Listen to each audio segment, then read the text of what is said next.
Last video, I showed you how to start for $325.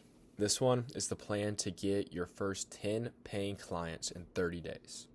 10 commercial accounts, and what my average account is worth, that's about $15,000 a year in recurring revenue.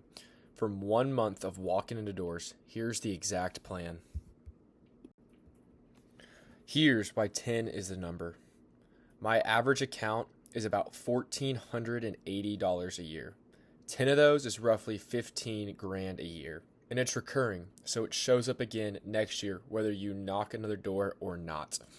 10 clients isn't a business you retire on, it's proof. It's a thing that tells you this actually works and it pays for the truck. Now here's the part that takes the pressure off. You do not need to be good at sales. 10 doors a day, that's it. 30 days is 300 doors. To hit 10 clients, you need 1 in 30 to say yes. 3%.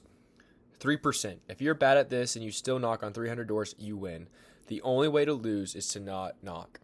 I can't tell you how many times I go into places. You go in, you get 9 no's, you feel discouraged, you feel bad about it, and then you hit that one that says yes, it's going to pay you $200 a month. That's all it takes. You get the one yes that makes up for all the no's. It makes up for it. So stay working hard, do what you can, get as many doors and names and phone numbers as possible, and sooner or later you will close. If I'm being honest with y'all, I would say my hit rate is probably about a 10% close rate. So if I go to 10 doors, I think 1 says yes. So that's kind of the framework for everything. Not every door is worth your time. You want 3 things: a lot of glass, a reason to keep it clean, and a decision maker who's actually on site. Restaurants, salons, spas, retail storefronts, medical and dental offices, car dealerships. Skip the corporate chains where the boss is 500 miles away and you'd have to email a regional manager. That's for later. Start local and owned.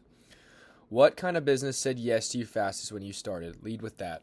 I would say for us, the biggest thing is restaurants. If you can get the standalone restaurants, like the little like almost fast food chains, dine in, not too fancy but also not too crappy, a nice middle ground like a cookout, like a fast food, like a chicken finger place.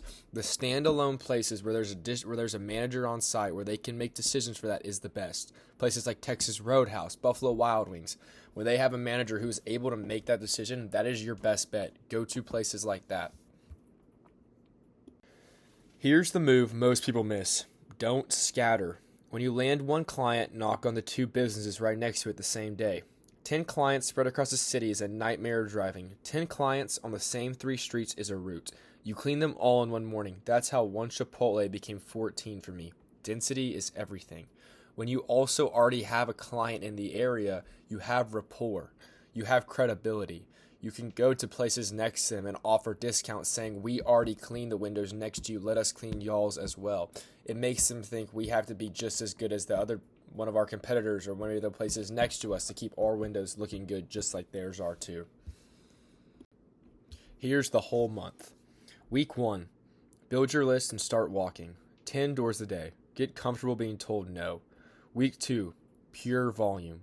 This is where most of your yeses come from. Week 3, go back and do the free first cleans.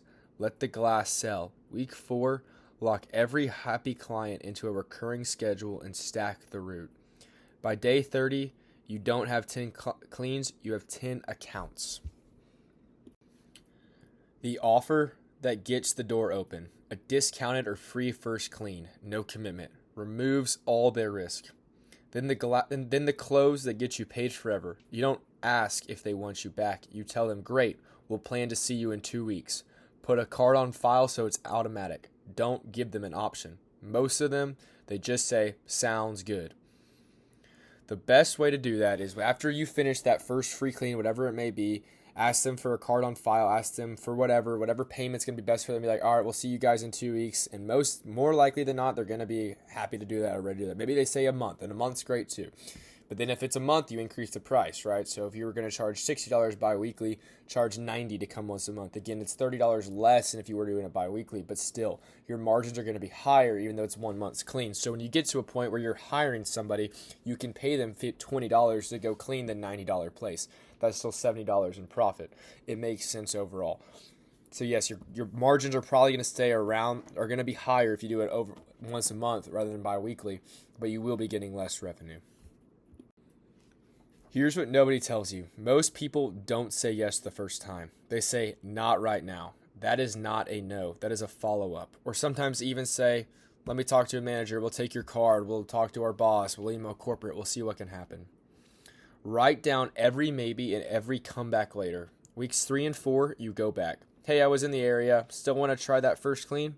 Half your 10 clients will come from that second or third visit. The money is in the follow-up. Amateurs knock once and quit. You have to stay persistent. For instance, with Chipotle, I have 14 Chipotle locations in the state of Alabama. I think there's 20 total. We cleaned 14 out of the 20 in the entire state. I went into this Chipotle probably 10 times throughout the course of 2 years. And finally, the district manager was looking for a window cleaner, and at the right time, I got 14 accounts. They pay me over $1,000 a month to clean their windows. I guess it's $1,400 a month, but that's close to, $18,000 a year just off of that one knock. We have that for multiple years at a time. We were able to maybe vertically integrate into floor cleaning.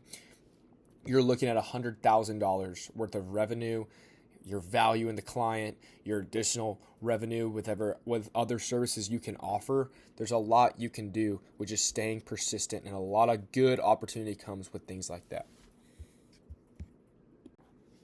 Do not go buy fancy software on day one. A notebook or a free spreadsheet like Excel or Google Sheets beats a CRM you never open. 5 columns: business name, address, who you talk to, status, and when to follow up. That's it. When you've got your 10 and the route's real, then you graduate to something like House Call Pro. The tool doesn't get you clients, the doors do. I started personally with Excel. That's all I did. A little simple spreadsheet on Excel, one sheet. That's all you need. Track your clients, put it on Google Calendar for your schedule. You can make it recurring. So you go on Google Calendar, and this is all free. You go on Google Calendar, maybe even Google Sheets. I think that's free as well. You go on there, you can see when everything's scheduled. You go on Excel, you type in the letter 1 or number 1 for you clean the place for that week, and it adds it all up for you. That's the plan. 30 days, 300 doors, 10 accounts. About $15,000 a year in recurring revenue you built with your legs and a stack of business cards. It's not complicated, it's just uncomfortable, and that discomfort is the moat. Most people won't knock, you will. The next video, we're going to be going over how to price a commercial job so you win it and still make money.